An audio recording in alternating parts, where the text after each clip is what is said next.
Bagas begitu khawatir setelah mendengar kalau Reina tertembak.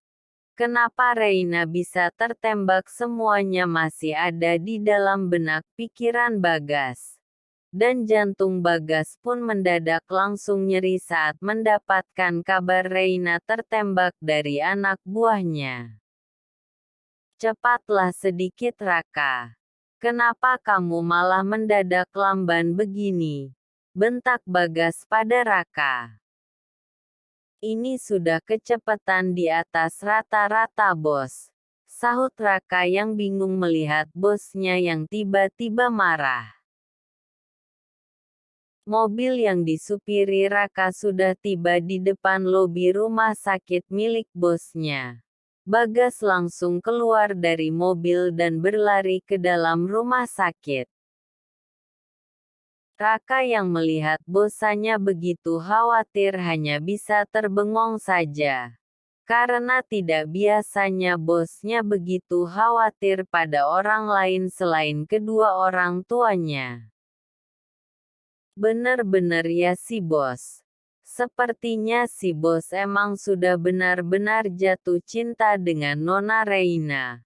Ucap Raka kembali melajukan mobilnya untuk diparkirkan.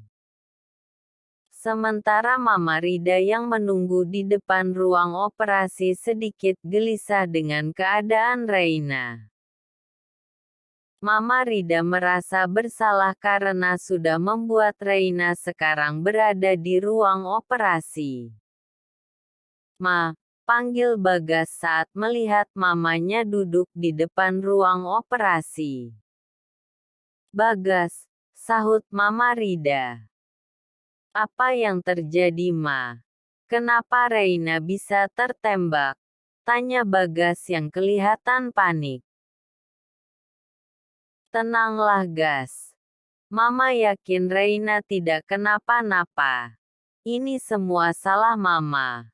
Mama yang mengajak Reina keluar rumah.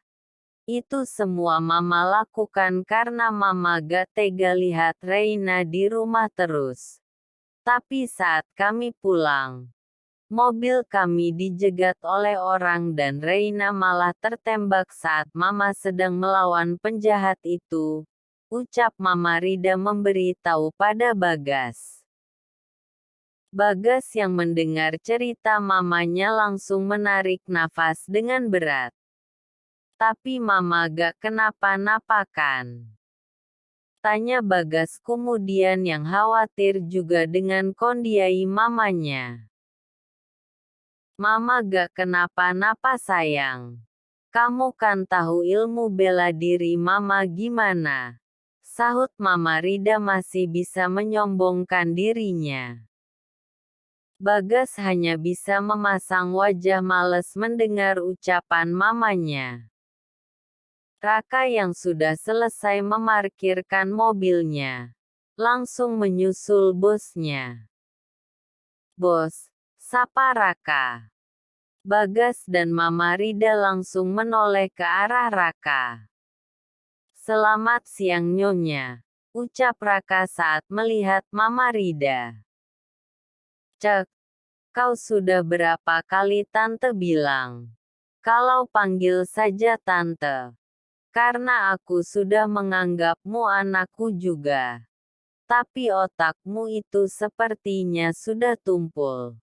Makanya kau tak pernah mengerti apa yang Tante bilang padamu, ucap Mama Rida pada Raka. Raka hanya bisa tersenyum sambil menggaruk tengkuknya yang tidak gatal. Kak, siapa bodyguard yang menjaga Mama kalau Mama lagi di luar? Tanya Bagas pada Raka. Biasanya yang menjaga Tante Rida itu tim Dimas Bos, sahut Raka. Cepat kau tanya padanya kenapa dia tidak ada saat Mama lagi diserang sama orang. Dan cari tahu siapa yang sudah menyerang Mama dan Reina tadi, ucap Bagas dengan wajah yang sudah merah padam. Baik bos, sahut Raka kemudian langsung mengeluarkan ponselnya dari kantung celananya dan langsung menghubungi seseorang. Sudahlah nak. Ini bukan salah tim Dimas. Memang Mama yang melarang mereka untuk mengikuti Mama dan Reina tadi. Karena Mama takut Reina merasa risih karena diikuti oleh anak buahmu, ucap Mama Rida memberitahu. Tapi bukan berarti mereka langsung melepaskan tugasnya begitu saja Ma. Kalau Mama kenapa-napa bagaimana? Bantak Bagas. Mama hanya diam sambil menarik nafas. Saat suasana Bagas sudah tegang, tiba-tiba pintu ruangan operasi terbuka dan keluarlah para dokter yang bertugas mengoperasi Reina. Bagas dan Mama Rida pun langsung menghampiri Dana dan dokter lainnya. "Bagaimana?" tanya Bagas langsung. Dana langsung menarik nafas dan mengeluarkannya dengan perlahan melihat kekhawatiran di mata Bagas. "Tenanglah Gas. Gadismu tidak kenapa-napa. Hanya bahunya saja yang terluka sedikit akibat terkena tembakan. Sekarang keadaannya sudah tidak apa-apa," ucap Dana memberitahu. "Apa maksudmu menyebut Reina gadisku?" tanya Bagas tak terima. "Cek, bukannya kamu begitu khawatir padanya. Aku tahu kamu sepertinya ada someting padanya," ucap Dana tetapi malah mendap tatapan tajam dari Bagas. Itu semua dapat dilihat oleh Mama Rida. Dan Mama Rida pun begitu senang saat melihat Bagas saat dibilang kalau ada someting pada Reina. "Reina sudah dipindahkan ke ruang perawatan. Kamu bisa menunggunya di sana. Tapi ingat, kamu jangan mengganggunya. Karena dia belum sadar akbita obat bius," ucap Dana kemudian pergi setelah pamit pada Mama Rida dan memukul bahu Bagas tanda sohib. Sementara Raka yang selesai menelpon seseorang langsung menghampiri Bagas dan Mama Rida. "Maaf bos. Bisa kita bicara sebentar?" ucap Raka dengan sopan. "Katakan saja di sini Raka," ucap Mama Rida karena ingin tahu juga info yang sudah didapat oleh asisten putranya. Raka menatap Bagas. Bagas yang mengerti maksud tatapan Raka pun langsung menganggukkan kepalanya tanda tidak apa-apa kalau mamanya juga mengetahui info yang akan Raka beritahu. "Saya sudah menelpon tim Dimas bos.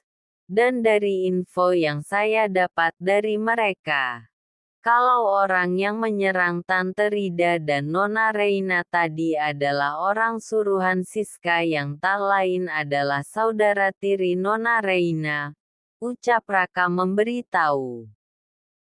"Sudah kuduga," ucap Bagas. "Hubungi Bobby. Suruh dia hancurkan wanita ular itu sekarang juga," ucap Bagas yang sudah emosi. "Baik bos," sahut Raka dan kembali berjalan beberapa meter dari Bagas dan Mama Rida untuk menelpon seseorang. "Siapa Siska nak? Dan kenapa dia ingin menyakiti Reina? Apa yang sudah kamu ketahui tentang Reina? Dan kenapa kamu tidak memberi tahu Mama dan Papa?" tanya Mama Rida yang memberondang pertanyaannya pada putra semata wayangnya. "Cek, Ma. Kalau nanyak satu-satu dong. Bagas akan ceritakan sama Mama semuanya. Tapi tidak sekarang Ma. Tunggu Reina siuman dan pulih dulu, ucap Bagas. Baiklah. Kamu hutang penjelasan sama Mama. Sahut Mama Rida kemudian langsung meninggalkan Bagas begitu saja menuju ruang perawatan Reina. Begitu mamanya sudah pergi, Bagas langsung mengepalkan tangannya kuat karena sudah begitu emosi dengan kelakuan saudara tiri Reina. Aku gak akan biarkan kalian menyentuh Reina seujung kuku pun. Akan ku balas perbuatanmu lebih sakit dari ini, ucap Bagas kemudian pergi menuju ruangan perawatan Reina. Saat ini Siska sedang diajak jalan-jalan oleh Bobby atas perintah Raka. Bobby yang mendapat perintah untuk menghancurkan Siska sedikit bingung apa maksudnya. Hingga ia pun menghubungi Raka kembali dan pamit sebentar pada Siska. Sis aku mau nelpon klien sebentar di sana ya. Kam tunggu di sini ya. Kamu pesan aja makanannya di luar, ucap Bobby dengan wajah dibuat semanis mungkin. Kenapa gak di sini saja si sayang nelponnya? Sahut Siska dengan wajah centilnya. Aku gak mau ganggu kamu sayang. Takutnya kamu jadi terabaikan di sini gara-gara aku nelpon. Ucal Bobby yang sudah mau muntah karena melihat gaya centil Siska yang dibuat-buat. Ya sudah. Tapi jangan lama-lama ya. Sahut Siska mengizinkan Bobby nelpon. Bobby hanya menganggukkan kepalanya sambil tersenyum geli melihat Siska yang seperti ulat keket gak mau dilepas. Mimpi apa gua diberi kerjaan untuk dekat-dekat sama wanita seperti itu? Batin Bobby yang sudah merinding melihat gaya centil Siska. Setelah dirasa cukup jauh dari Siska, Bobby pun langsung menghubungi Raka. Raka yang saat ini masih di rumah sakit terkejut karena dapat telepon dari Bobby. Ada apa? Apa ada masalah? Tanya Raka to the point. Bukan bro. Aku hanya nanyak maksud dari ucapanmu tadi untuk menghancurkan ulat keket itu. Maksudnya menghancurkan apa? Tanya Bobby. Masa depannya lah. Ucap Raka memberi tahu. Lu lupa atau begok? Masa depan dia udah hancur kali. Sebelum gua sentuh dia. Udah bobol di luan tuh anak, ucap Bobby memberi tahu. Cek. Otak lu gak pernah berfungsi dengan baik. Percuma si bos bayar lu mahal. Buat dia menderita setelah kau hancurkan masa depannya. Buat dia merasa jijik dengan dirinya sendiri setelah kau hancurkan masa depannya. Ucap Raka memberi tahu. Karena si bos mau dimenderita setelah apa yang sudah dilakukannya tadi pada Nona Reina. Sambung Raka dengan suara tegasnya. Baiklah. Serahkan semuanya padaku. Semuanya akan berjalan lancar, ucap Bobby sambil menatap Siska yang kebetulan menatap dirinya. Aku tunggu kabarnya, sahut Raka kemudian mematikan sambungan teleponnya. Saat ini Bagas menunggu di ruang perawatan Reina dengan Raka. Mama Rida sudah pulang karena disuruh istirahat oleh Bagas. Bagas tahu pasti mamanya capek karena tadi sempat bertarung dengan orang yang cukup banyak. Bagaimana? Apa Bobby sudah membuat rencana untuk wanita itu? ucap Bagas saat melihat Raka sudah masuk kembali ke dalam ruangan setelah nelpon. Sudah bos. Malam ini Bobby akan melancarkan aksinya, sahut Raka memberitahu. Bagus. Aku mau memberikan dia sedikit pelajaran dulu. Kalau dia masih macam-macam pada Reina, maka aku akan membuatnya untuk membuat dirinya untuk mengakhiri dirinya sendiri, ucap Bagas sambil menatap Reina yang belum juga sadar. Raka yang mendengar ucapan bosnya langsung bergidik ngeri. Dia sudah membayangkan apa yang akan dilakukan oleh bosnya kalau ada orang yang main-main dengan keluarga Kesuma, orang nomor 1 di Asia. Raka cepat panggil Dana. Bilang padanya kenapa Reina sampai sekarang belum sadar juga. Padahal tadi dia bilang kalau Reina tidak kenapa-napa, perintah Bagas pada Raka. Baik bos, ucap Raka kemudian langsung mengambil ponselnya dan menghubungi Dana. Selang 5 menit, Dana sudah tiba di ruangan Reina. Ada apa?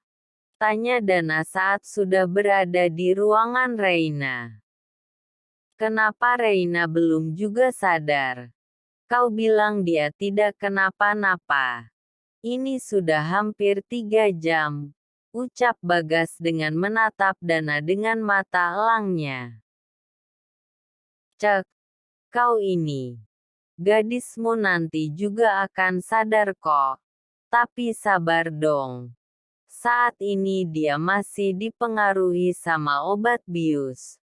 Paling nanti malam juga Reina sudah siuman, sahut Dana memberitahu. Sekali lagi kau mengatakan gadismu. Ini hari terakhir kamu memijakkan kaki di rumah sakit ini, ucap Bagas yang pura-pura marah. Jangan dong. Ya sudah kalau kamu tidak mau aku bilang gadismu. Biar aku bilang gadisku saja, ucap Dana yang malah membuat mata Bagas ingin melahap Dana hidup-hidup. Dana dan Raka yang melihat itu hanya bisa menelan air liurnya dengan kasar. Mati gua. Salah bicara ini sepertinya. Batin Dana. Dana. Kau membangunkan singa yang lagi tidur tahu gak? Batin Raka asteris. Aku dengar kamu panggil itu pada Reina. Kepalamu aku potong dengan samurai dan langsung aku berikan pada ikan piranha peliharaanku, ucap Bagas dengan menatap Dana. Dana hanya menganggukkan kepalanya dengan cepat agar Bagas tidak semakin marah. Ya sudah keluar kamu. Aku malas lihat wajahmu, ucap Bagas pada Dana. Dana hanya bisa memasang wajah juteknya dan keluar dari ruangan Reina. Raka hanya bisa tersenyum mengejek Dana. Di Hotel Bintang 5. Lebih tepatnya di hotel milik keluarga Kesuma. Bobby membawa Siska ke hotel untuk melancarkan aksinya. Sayang aku senang banget kamu ajak ke sini. Kita mau happy-happy kan sayang, ucap Siska sambil bergelayut manja di lengan Bobby. Iya sayang. Aku akan membuatmu happy sampai kamu puas, sahut Bobby yang ingin muntah sebenarnya digelayuti oleh Siska. Bobby membawa Siska masuk ke kamar yang luas. CCTV sudah diatur agar ada bukti untuk menutup mulut Siska nantinya. Dan kamera tersembunyi juga sudah disiapkan oleh orang suruhan Bobby sebelum mereka tiba di hotel. Wow, kamu sengaja mempersiapkan semuanya untuk kita malam ini sayang. Tanya Siska yang langsung diangguki kepala oleh Bobby. Aku mau mandi dulu. Kamu siap-siap ya, ucap Bobby. Siska langsung menganggukkan kepalanya dengan cepat. Bobby langsung berbalik menuju ke arah toilet. Tapi sebelum masuk, Bobby langsung berbalik dan kembali berbicara pada Siska yang sudah ingin membuka kancing kemejanya. Kamu langsung matikan lampunya ya. Aku paling suka bercinta kalau lampunya mati. Setelah aku bersih-bersih, aku mau lampu sudah langsung mati, ucap Bobby kembali. Oke sayang. Jawab Siska langsung berjalan ke arah saklar lampu dan mematikan lampu kamarnya. Keadaan lampu kamar sudah gelap. Siska tersenyum begitu merekah. Apa yang diinginkannya akhirnya akan tercapai sebentar lagi.